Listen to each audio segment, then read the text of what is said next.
제가 2주 전 설교에서 소개해드렸던 그 무엇이 나를 살아있게 만드는가 이런 제목의 책을 언급해 드렸는데요.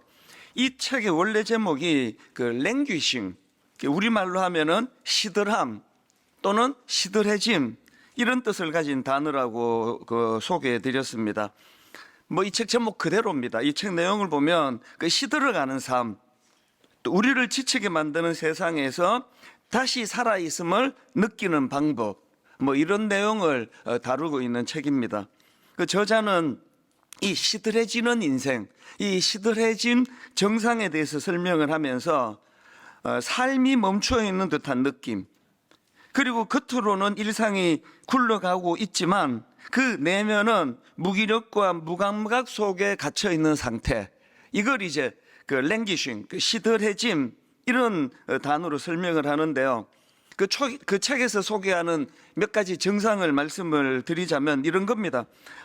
아무것도 하기 싫고 무기력한 의욕 저하 상태, 또 일이나 관계, 공부에 몰입이 되지 않는 집중력 저하 상태, 또 이런 거, 기쁨이나 슬픔 같은 감정조차 잘 느껴지지 않는 무감각한 상태, 그리고 또 살아있는 것 같은데 살아있는 이유를 잘 모르겠다는 의미 상실의 상태, 이런 증상들이 시들해짐의 증상이라 그러고요. 이 시들해짐의 증상은 이거는 우울증도 아니고 번아웃도 아니지만 이런 상태가 장기화되면 이게 우울증으로 발전할 수 있는 위험한 상태이다. 이거를 강조하는 게 이 시들해짐, 이 책에 나오는 내용입니다. 그러면서 이 멈춰버린 상태와 같은 무기력한 삶을 다시 활력 있는 삶으로 바꾸는 5가지 방법. 미국 사람들은 그 책 쓰는 방식이 이런 것 같아요. 7가지 방법, 10가지 방법 그러는데 여기 이제 5가지 방법을 쭉 설명을 하는데요. 그 중에 하나가 이겁니다. 그 삶의 목적을 회복하는 것. 그래서 삶의 목적을 회복하여 그 자기만을 위한 삶이 아니라 타인과 세상에 의미 있게 기여하는 삶을 사는 것, 이게 이 시들해짐을 벗어나는 거예요. 그래서 이 책에 보면은 이 시들하고 무기력해진 정상을 벗어나는 대안으로 타인, 다른 사람들과 세상에 의미 있게 기여하는 목적이 있는 삶을 살아가거라, 이게 대안 중에 하나라는 겁니다.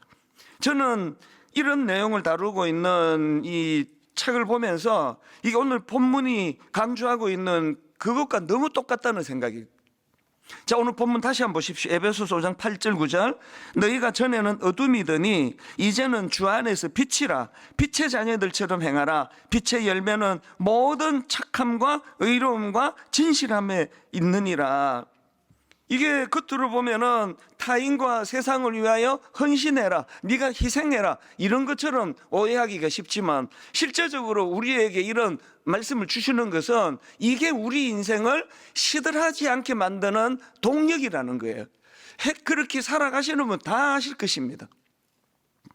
최근에 그 황가람이라는 가수가 부른 나는 반딧불, 저는 이 노래를 전혀 모르고 있다가 우리 교역자들이 이제 우리 순장님들 한번 격려해 드린다고 이걸 개사해 가지고 너무 인상적이어서 제가 이제 검색을 해봤더니 그 교역자가 너무나 아름다운 가사를 다 망쳐놨더군요.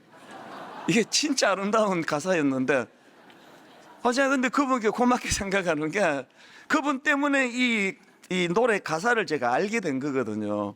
요즘은 이거를 제가 따로 옮겨 적어 놓고 있습니다. 내용을 여러분 아는 분 많으시는데 앞부분 제가 읽어 드릴게요. 가사가 이렇습니다. 나는 내가 빛나는 별인 줄 알았어요. 한 번도 의심한 적 없었죠. 몰랐어요. 난 내가 벌레라는 것을. 그래도 괜찮아. 난 눈부시니까. 나는 하늘에서 떨어진 별인 줄 알았어요. 소원을 들어주는 작은 별. 몰랐어요. 난 내가 개똥벌레라는 것을. 그래도 괜찮아. 나는 빛날 테니까. 정말 제가 마음이 뭉클하더라고요. 모두가 다 그렇게 어린 시절을 보내잖아요. 난 특별한 존재고, 나는 빛나는 별과 같은 존재고, 나는 온 우주의 중심으로 살아갈 만한 그런 존재라고 그렇게 인생을 시작했는데, 이제 세월이 흘러가고 자기를 깨달아갈수록 나는 찬란하게 빛나는 별과 같은 존재이기는커녕 나는 개똥벌레처럼 작고 초라한 존재라고. 이걸 모두가 다 겪어가는 과정인데, 그 가사에서 제가 감동이 되는 건 난 괜찮아. 그래도 괜찮다는 겁니다. 비록 자신이 자기가 생각한 것만큼 크지도 특별하지도 않는다 할지라도 자기는 여전히 자기만의 방식으로 빛날 수 있기 때문이다. 개똥벌레는 별과 같이 찬란한 빛을 내지는 못하지만 방식은 똑같지 않느냐.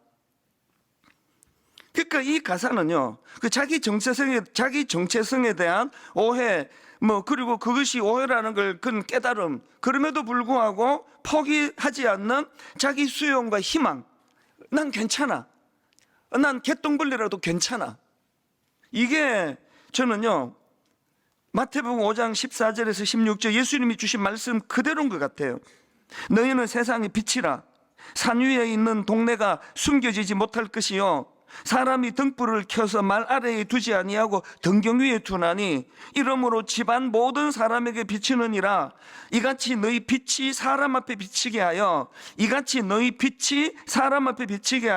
그들로 너희 착한 행실을 보고 하늘에 계신 너희 아버지께 영광을 돌리게 하라. 착한 행실은 큰 행실이 없고 작은 행실이 없는 겁니다. 착한 행실은 그냥 착한 행실이에요. 개똥벌레가 비춰주는 너무나 미약한 불빛이나 하늘에서 찬란하게 빛나는 저 별이 비추는 빛이나 빛을 발광한다 그러잖아요. 빛을 발하는 거 똑같다는 거예요. 그래서 그 노래에서 난 괜찮아. 난 개똥벌레라도 괜찮아. 에베소서 2장 10절에서 예수 믿는 사람은 이렇게 규정합니다. 우리는 그가 만드신 바라 그리스도 예수 안에서 선한 일을 위하여 지으심을 받은 자니. 선한 일을 위하여 크게 지음받다가 아니에요. 선한 일을 위하여 지으심을 받은 자니 이 일은 하나님이 전에 예비하사 우리로 그 가운데 행하게 하려 하심이니라. 그래서 여러분, 우리가 랭귀싱, 우리가 우리를 지치게 만드는 이 세상에서 시들어짐 증상에 빠지지 않을 수 있는 건, 그게 개똥벌레건 그게 별과 같이 엄청난 일이건 나는 이런 존재라는 거. 그래서 난 괜찮아. 난 개똥벌레라도 괜찮아. 이게 우리 그리스도인이 가져야 되는 메시지라고 저는 생각하거든요. 이런 의미에서 저는 지난 주일에는 본문 5장 8절을 중심으로 이제 말씀을 살펴보았고, 절대 그렇게 말씀을 못 끝내겠는 거예요. 오늘 이제 9절을 중심으로 다시 이제 이 부분을 살펴보려고 하는데, 8절과 9절을 다시 읽어드립니다. 너희가 전에는 어둠이더니 이제는 주 안에서 빛이라. 빛의 자녀들처럼 행하라. 그리고 9절, 빛의 열매는 모든 착함과 모든 의로움과 모든 진실함에 있느니라. 그래서 이제 우리가 이 시들해지는 삶, 세상은 우리를 끊임없이 경쟁으로 몰고 가, 끊임없이 우리를 넌 개똥벌레야, 그래서 우리를 시들하게 만드는 것이 이 세상의 목표라면, 거기에 놀아나지 않기 위해서 우리가 이제 오늘 본문을 가지고 시들해진 삶에서 벗어나기 위한 세 가지 열매, 그러니까 이걸 이제 좀 나누기 원하는데요. 첫 번째, 착함입니다. 착함. 그 선함, 이렇게 설명해도 되고요. 빛의 열매는 모든 착함. 이게 빛의 열매래요. 여러분, 이제 우리 어둠의 자식이 아니고 우리는 빛의 자녀라는 거 여러분 확신하십니까? 그리고 빛의 자매가 맺어야 되는 열매가 있다면 놀랍게도 성경이 그것이 착함이래요. 착함, 선함. 여기 나오는 착함은 헬라어로 아가도시네 이런 단어인데요, 이 단어는 우리가 사용하는 그저 단순히 착하고 부드러운 성격을 말하는 게 아닙니다. 여기 나와 있는 아가도시네는요, 적극적으로 타인을 향해 유익을 베푸는 이타적인 성품, 그리고 이타적인 행동, 이게 착함이에요. 그냥 타고나기를 아주 순하고 부드럽게 태어난 건 성경이 말하는 착함은 아니에요. 그 좀 까칠한데 성깔도 있는데 하나님은 얘는 착한 애야. 어떤 사람이 착하다고요? 적극적으로 타인을 향해 유익을 베푸는 이타적인 성품, 이타적인 행동, 이런 행동을 성경은 착하다 그래요. 착한. 그러니까 이 단어는 그 내면의 선한 성품이 안에만 있는 게 아니라 구체적인 행동으로 이것이 나타나는 거죠. 여러분이 잘 아시는 누가복음 10장에 나오는 강도 만난 자를 도와준 사마리아 사람, 그 사람을 모든 사람이 예수 믿는 사람 본다 그래서 선한 사마리아인이라 그러잖아요. 우리가 뭐 그 사람이 뭐 그 착한지 어쩐지 어떻게 아느냐고요. 그런데 성경은 그를 선한 사마리아인이래요. 왜? 행했기 때문이에요. 이 착함이에요. 이런 차원으로 보면 성경에서 이 착함의 본을 보이신 분이 예수님 아닙니까? 빌립보서 2장 6절입니다. 그는 근본 하나님의 본체시나 하나님과 동등됨을 취할 것으로 여기지 아니하시고 오히려 자기를 비워 종의 형체를 가지사 사람들과 같이 되셨고 사람의 모양으로 나타나사 자기를 낮추시고 죽기까지 복종하셨으니 곧 십자가에 죽으심이라. 우리를 위하여 자기를 비워 종의 형체, 이게 우리 주님을 본문으로 빗대어 말하면 착하신 예수님이에요. 나를 위하여 착하신 주님이세요.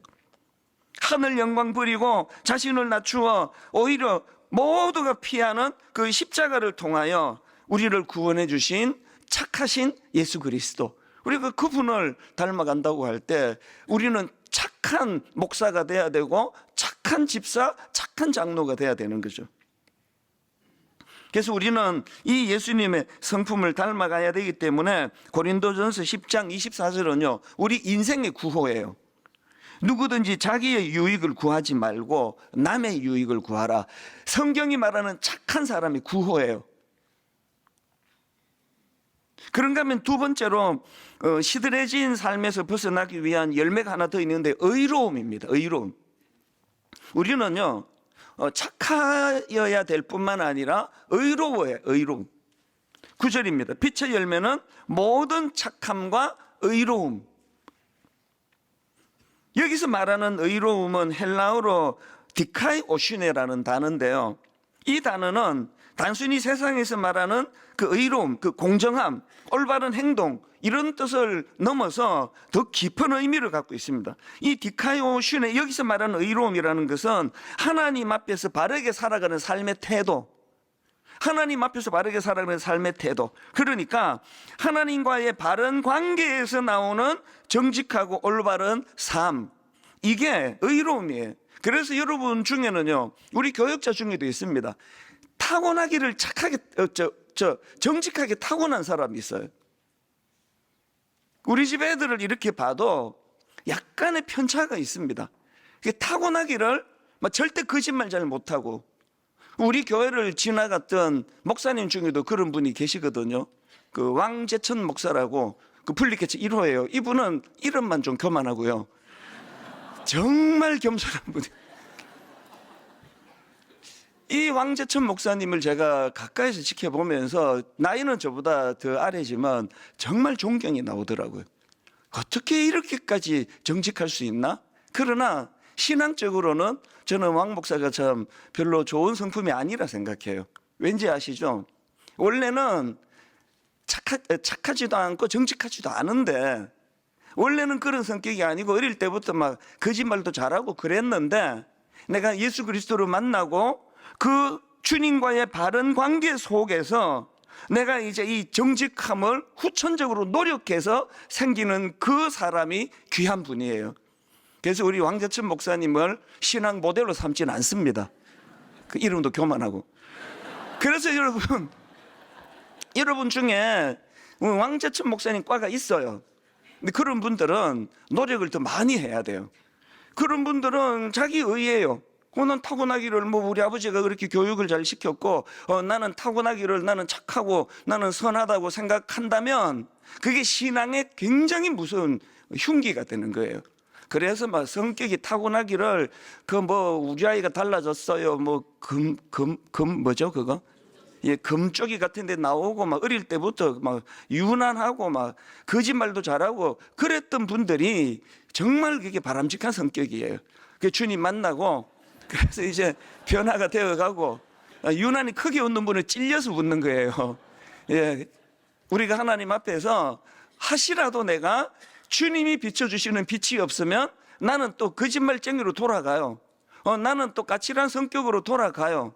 그런 성격이 참 바람직합니다. 왜? 자기를 알잖아요. 내가 이제 이게 또 말이 좀 거칠어지네. 이게 내가 자꾸 또 거짓말이 또 튀어나오네. 내가 요새 영적으로 문제가 있네. 이걸 왕재천 목사님이 어떻게 알겠냐고요. 설교하다가 이게 귀가 이렇게 아프죠. 이게 의로움이에요.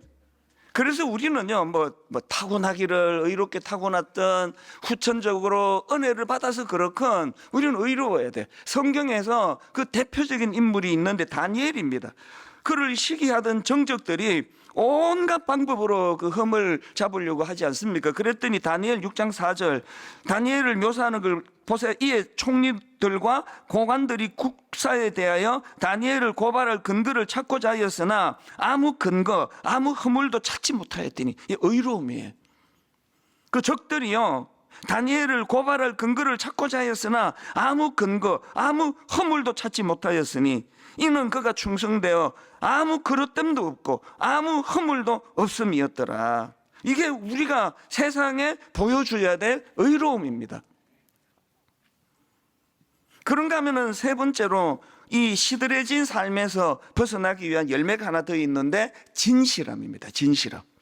9절 빛의 열매는 모든 착함과 의로움과 진실함에 있느니라. 여기 나오는 이 진실함이라는 단어는요, 헬라어로 알레데이아라는 단어인데요, 문자적으로는 이게 그 숨겨진 것이 없는 상태, 감추어진 것이 없는 상태, 감추지 않고 있는 그대로 드러나는 것, 이게 성경이 말하는 진실이에요. 여러분, 우리 인간을 그 연극 배우라 그러잖아요. 그래서 내면에 있는 자기 생각하고 겉으로 드러내는 것이 완전히 다른 가면을 쓴 존재다, 그런 이야기들을 많이 하잖아요. 그런데 예수 그리스도를 우리가 빛으로 모시면, 빛 대신 주님이 저를 조명하면 이제 가면이 벗겨져요. 그래서 이렇게 이중적으로 사는 걸 못 견뎌해요. 너무 그게 스스로가 역겹고 추해가지고 이중적으로 사는 걸 견딜 수가 없습니다. 왜? 빛이 자꾸 비치니까요. 빛이 자꾸 자기를 비추니까 그렇게 가면 쓰고 살아가는 걸 못 견뎌하기 때문에 진실해질 수밖에 없는 거죠. 안과 밖이 투명해져 가는 과정, 이게 그 성경에 나오는 인물 요셉 아닙니까? 요셉은 그가 혼자 있을 때도, 감옥에 있을 때도, 유혹 앞에 노출되어 있을 때도, 그 제가 여러 번 말씀드렸지만 당신 남편이 모든 걸 다 허용했는데 당신만 금했을 텐데 내가 어찌 당신의 남편에게 죄를 지으리까요? 아니라 내가 어찌 하나님께 죄를 짓겠습니까? 지금 요셉은 그 당신 남편을 상대하지 않는 거예요. 요셉은 하나님을 상대하는 거예요. 이게 진실이에요. 인간은요, 겉만 보고 판단하기 때문에 감쪽같이 속일 수 있습니다. 오래전에 나온 책 중에서 그 아무도 보는 이 없을 때 당신은 누구인가, 이런 제목의 책이 있는데, 이 책의 저자는 그 당시에 윌로우 크릭 교회라는 아주 우리나라에서도 알려진 유명한 교회인데요, 그 빌 하이벨스 목사님이었습니다. 그래서 저도 그 책을 사서 보면서 은혜를 많이 받았습니다. 아무도 보는 이 없을 때 당신은 누구인가. 그랬는데 이 저자 빌 하이벨스 목사님이 몇 년 뒤에 그 성적인 스캔들로 교회를 사임해가지고 제가 그 책을 버렸어요. 그리고 필요해서 또 중고로 또 샀습니다. 그때 괜히 버렸다 그러면서. 왜? 내용이 좋으니까요. 내용이 좋으나 그 저자는 진실되게 쓴 책이 아니라 그냥 설교하고 책 팔려고 쓴 책이니까 아무리 책 내용에 제가 감동을 받아도 은혜는 받지 못하더라고요. 왜? 진실한 책이 아니기 때문이에요. 오늘 우리가 겉과 속이 다른 삶이 아니라, 그리고 보이지 않는 자리에서도 하나님을 의식하고 살았던 요셉처럼 누구라서 완벽하게 그러겠습니까? 저인들. 그러나 적어도 노력은 하셔야죠. 여러분, 적어도 우리가 하얀 색깔이 우리가 추구하는 거라면 그래도 시커먼 색깔을 방치할 수는 없잖아요. 노력은 하셔야죠. 조금씩이라도. 저의 딜레마도 그거예요. 제가 설교할 때 새빨간 거짓말은 하지 않지만 과장이 좀 들어가요. 그래서 제가 이제 주중에 설교를 듣다가 보면 이제 저는 주로 만보 그럴 때 설교를 듣는데, 아이고 저한테 또 이제 독백을 하죠. 이 찬스 또 과장했네, 과장했어. 아이고 참. 그래서 이제 다음 주일에 설교 목표는 더 은혜를 끼치는 게 아니라 과장을 줄이기. 과장을 안 하는 건 불가능. 요구하지 마세요 그거. 과장을 안 하는 건 그건 천사를 데려다 놓고 설교를 듣겠다는 거예요. 인간의 죄성은요, 과장하는 존재예요. 그러나 알고는 있어야죠. 그 알고는 있어야죠. 이게 뭐 그냥 툭 나오면 그냥 뭐 조금 좋았습니다, 매우 좋았습니다, 이게 모든 설교자들의 고민일 거예요. 그냥 뭐 좀 좋았다 그래도 뭐 그걸 갖고 뭐 성도들이 은혜가 하나도 안 되나 안 그러는데도 그건 툭 나오는 거죠. 진실함. 그래서 여러분 그 다윗이 참 요셉한테 천국에서 만나서 참 부끄럽다 그랬을 것 같아요. 다윗은 그 죄를 지어버렸잖아요. 그가 죄를 짓고 난 이후에 회개하면서 했던 말이 시편 51편 6절입니다. 보소서 주께서는 중심이 진실함을 원하시오니 내게 지혜를 은밀히 가르치시리이다. 이 다윗이 처절하게 자기를 절망하면서 회개했던 게, 하나님은 중심이 진실함을 보시는 분인데, 그래서 이제는 난 나를 믿지 않아. 그래서 주님 그 지혜로움을 저에게 가르쳐 주시기를 원합니다. 그리고는 다윗이 회개하는 과정에서 뭘 구했습니까? 시편 51편 10절입니다. 하나님이여 내 속에 정한 마음을 창조하시고 내 안에 뭘 새롭게 하라는 게, 정직한 영을 새롭게 하소서. 무슨 뜻입니까? 모든 백성들이 그를 존경하는 위대한 왕이라 그러지만 그는 자기를 알잖아요. 하나님 제 안에는 정직한 영이 없습니다. 그래서 과장하는 거고, 그래서 새빨간 거짓말할 위험을 항상 우리는 갖고 사는 거거든요. 그래서 우리는 그 은혜를 구하는 거죠. 정직한 영을 새롭게 해주시기 원합니다. 분당 우리 교회 모든 성도님들은 여러분들이 하나님의 빛의 자녀이고 그 빛이 늘 여러분을 비추기 때문에 하나님 앞에 정직한 영이 여러분 내면에 영향력을 행사하는 은혜를 누리게 되시기를 바랍니다. 이 세 가지 아시겠죠? 시들해진 우리 삶에서 벗어나기 위해서는 빛을 쬐어야 돼요. 그 육신도요, 그 우울증이 오면 햇볕을 쬐라 그러잖아요. 그리고 겨울이 우울증이 많아지는 건 일조량이 줄어들기 때문이고 해가 빨리 지기 때문이다. 영혼도 똑같습니다. 우리는 시들시들해지는 우리 인생을 위하여 무슨 별다른 처방하지 않고 빛 대신 주님을 가까이 하면 돼요. 그분이 내 영혼에 비추어 주실 때 시들해짐의 증상이 사라지고, 그리고 거기에 세 가지 열매를 맺는데요, 착함 혹은 선함, 그리고 의로움, 그리고 진실함. 그래서 이 세 가지 빛을 여러분 내면에서 먼저 만들어지고 이것이 삶으로 흘러가게 되기를 바랍니다. 여러분 이 세 가지 빛의 열매야말로 우리를 지치게 만드는 이 세상에서 나 살아있다, 다시 살아있음을 느끼게 하는 것. 그래서 우리 삶이 시들어가는 삶이 아니라 활력을 되찾게 하는 원동력이 되기 위해서는 예수님이 우리에게 명하시는 삶의 방식입니다. 고린도서 5장 15절 모든 사람을 대신하여 죽으심은, 이게 주님의 착하심이라 그랬죠. 그가 모든 사람을 대신하여 죽으심은 살아있는 자들로 하여금 다시는 그들 자신을 위하여 살지 않고 오직 그들을 대신하여 죽었다가 다시 살아나신 이를 위하여 살게 하려 함이라. 우리의 삶의 방식이 달라질 때 빛의 자녀다운 삶이 드러나고 거기에 세 가지 열매가 나타나면 시들해진 우리의 삶이 회복될 줄로 믿습니다. 그래서 저는 지난 창립 23주년을 맞이해서 막 떡 해먹고 우리끼리 잔치하고 뭐 우리 대단한 교회다 이런 그 일절하지 말자 그랬잖아요. 그 대신에 이제 앞으로의 빛 대신 주님이 비추어 주실 은혜를 기억하면서 우리 드림 사역원 이거를 이제 시작하겠다 그랬는데요. 이거는 뭐 제 은퇴할 때까지는 물론이고 2대 목사님까지 계속 이어간 우리의 사명입니다. 그래서 22년 동안 우리가 이 꿈을 가지고 나아갈 텐데요. 우리 드림 사역원은 앞으로 세 가지 꿈이에요.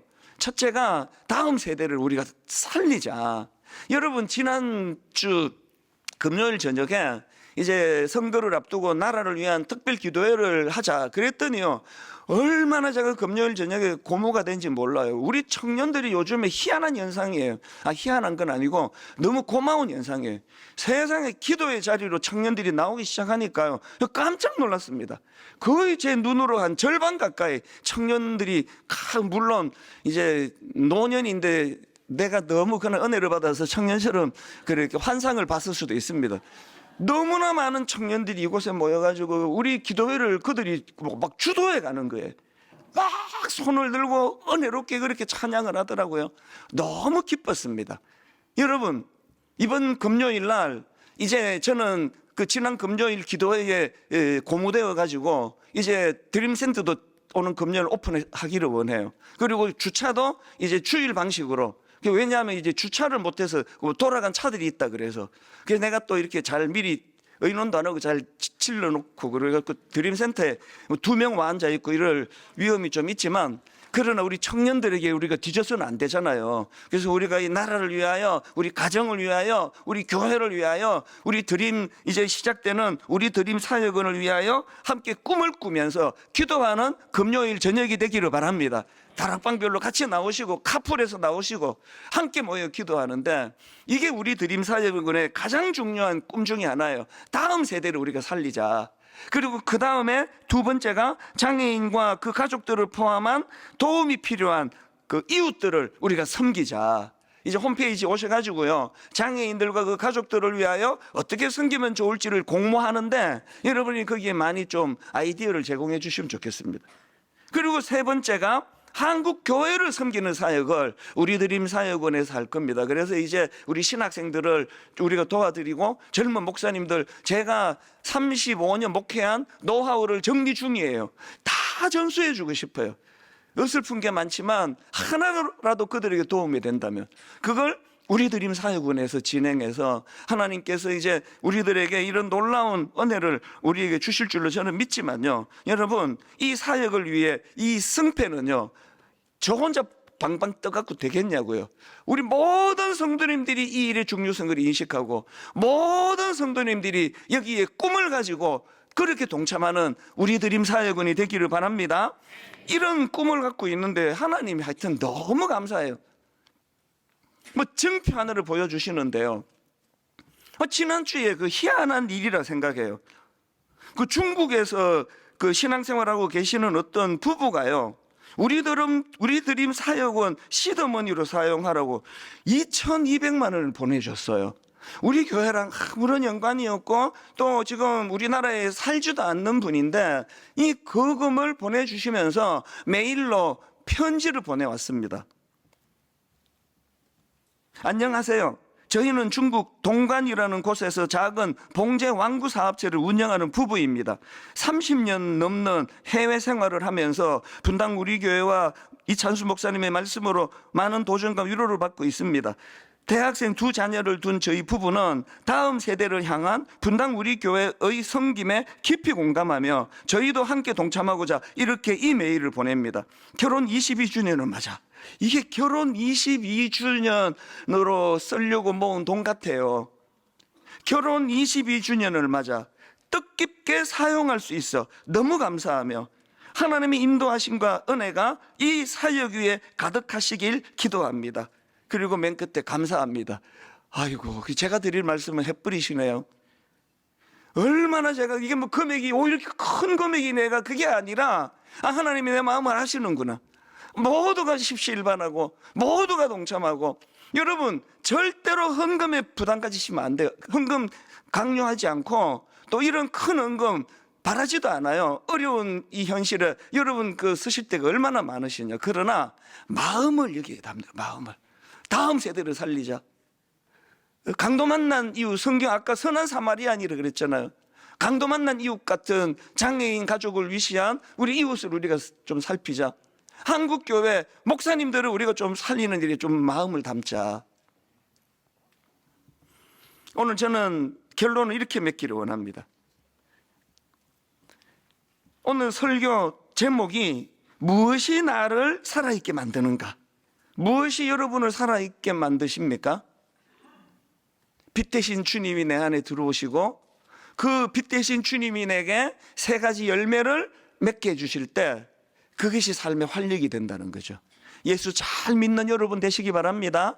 그리고 그 예수님, 착하신 예수님께서 우리 삶에 영향을 미침으로 말미암아 착하고 의롭고 진실한 성도님들의 삶을 살아가시는 저와 여러분 되시기를 바랍니다. 같이 기도하시겠습니다. 하나님 아버지, 이 아침에 하나님 앞에 예배하러 나온 너무나 귀한 성도님들, 오늘 저들 마음속에 시들시들해진 그 모든 것들이 다 회복되는 기적을 베풀어 주시기를 원합니다.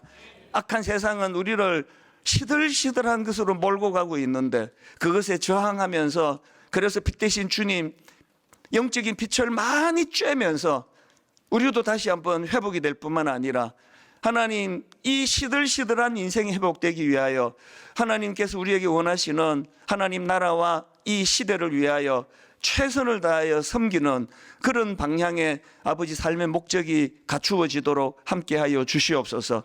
우리 드림 사역을 위하여 오늘 시드머니 헌금을 드리려고 하는데 하나님, 헌금 액수의 마음을 담는 것이 아니라 나도 여기에 동참하겠노라 하는 그 선한 마음을 허락하여 주시고, 드리고 싶어도 지금 물질적인 어려움 때문에 드리지 못하는 성도님들 한마디 들려주시기 원합니다. 괜찮다, 부담 갖지 마라. 오 하나님, 우리가 이런 마음을 가지고 그렇게 헌금 드리며 주님 앞으로 나아가도록 인도하여 주시옵소서. 감사드리옵고 예수님 이름으로 기도드립니다. 아멘. 우리 지난주에도 23주년을 통해 이 찬양을 불렀는데요. 주여, 우린 연약합니다. 우린 오늘을 힘겨워합니다. 주 뜻 이루며 살기엔 부족합니다. 그래서 은혜가 필요합니다. 우리 헌금을 드리면서 함께 이 찬양 하나님께 올려드리기 원합니다. 주여, 우린 연약합니다. 주여, 우린 연약합니다. 우리 자신을 고백합니다. 우린 오늘을 힘겨워합니다. 오늘을 힘겨워합니다. 주 뜻 이루며 살기엔 뜻 이루며 살기 부족합니다. 부족합니다. 우린 연약합니다. 우린 연약합니다. 주여, 우린 넘어집니다. 주여, 우린 넘어집니다. 오늘 하루 또 실수합니다. 하루 또 실수합니다. 주의 긍휼을 구하는 죄인입니다. 주를 구하는 죄인입니다. 우린 주만 바라봅니다. 주만 바라봅니다. 한번 힘있게 고백하기 원합니다. 한없는 주님의 은혜, 없는 주님의 은혜, 빛 대신 주님 온 세상 위에 넘칩니다. 넘칩니다. 가릴 수 없는 주 영광, 수 없는 주 영광, 온 땅 위에 충만합니다. 온 땅 위에 충만. 시들시들한 인생이 아닙니다. 주님만이 길이오니, 주님만이 길이오니, 우린 그 길 따라갑니다. 우린 그 길 따라갑니다. 그날에 우릴 이루신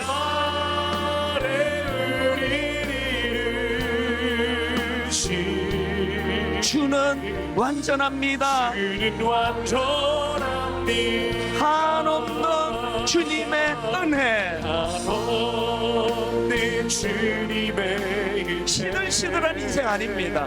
온 세상 위에 넘칩니다. 세상 위에 넘칩니다.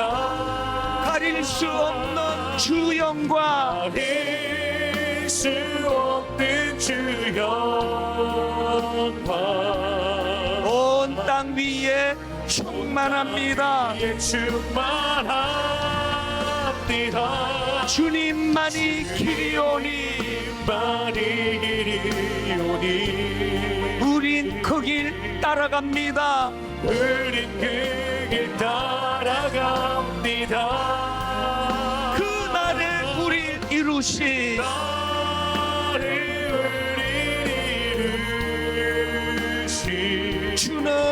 완전합니다. 주는 완전 여러분 이 아침에 한번 활력을 구합니다. 한없는 주님의 은혜, 내 내면의 시들시들한 것들을 다 치료하여 주시기 원합니다.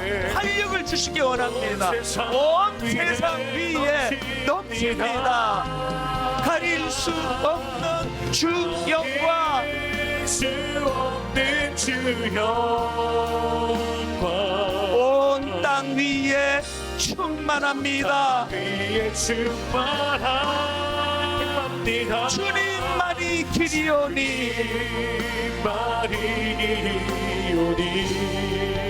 우린 그 길 따라갑니다. 우린 그 길 따라갑니다. 그날에 우릴 이루신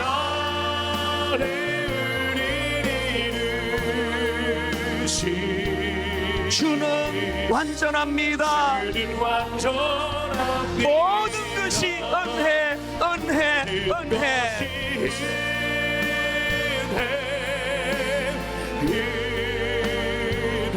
우리를 회복시켜 주시는 은혜, 활력을 되찾게 하시는 은혜, 한없는 은혜. 내 삶에 당연한 것 하나도 없었던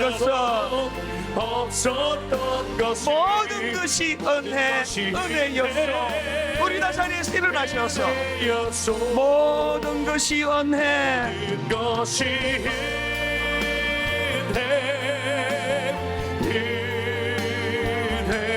우리를 시들시들하게 만드는 이 세상 회복시켜주신 하늘 은혜가 필요합니다. 내 삶에 당연한 것 하나도 없었던 것은 모든 것이 은혜였어. 여러분 마지막으로 한 번 더 시들시들하지 않도록 모든 것이 은혜,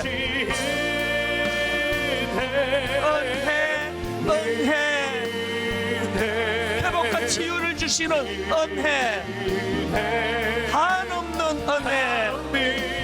내 삶에 당연한 것 하나도 없었던 것은 모든 것이 은혜였어. 은혜였소.